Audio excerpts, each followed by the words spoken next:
Is Ronnie Coleman going broke? Because he's listed his mansion for sale. I am selling my house, one of my most prized possessions. The 8-time Mr. Olympia champion with 26 IFBB titles is apparently also selling his home gym, where he had some crazy workouts. But what's the truth behind Ronnie Coleman selling his $1 million house, his Jordans, and even his video games? I have some Jordans I'm also selling. Let me know if you guys want to bid on any of this. People think that he is trying to sell the house because of all those years of aggressively training, pushing his body to the limits, and doing the most intense workouts imaginable, which led to some serious health complications with some expensive bills. And the doctors were even wondering whether he'd be able to walk again, which is why he had so many surgeries. But that's not all, because he even needed stem cell therapy.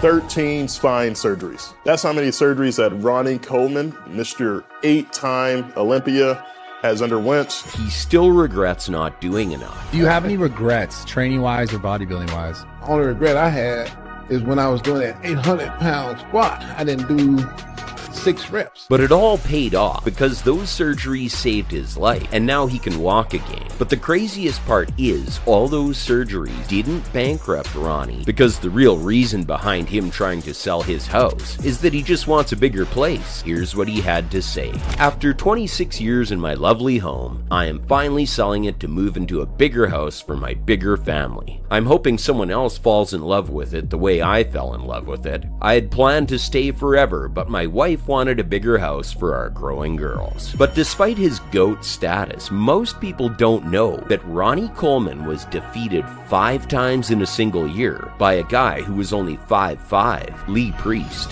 This guy gave Ronnie a run for his money and was one of his fiercest competitors, who even made him quit. Lee Priest was a demon ever since he was young. The guy became an IFBB pro when he was 20 and won his first competition when he was just 13. Despite all of that success, even Lee had to deal with some terrible fate because he failed a test prior to competition and attempted. Thankfully, Ronnie's thriving lately and is as active as ever on his own YouTube channel. But is Ronnie ever going to make a comeback in the world of Mr. Olympia, or is he done with that life forever?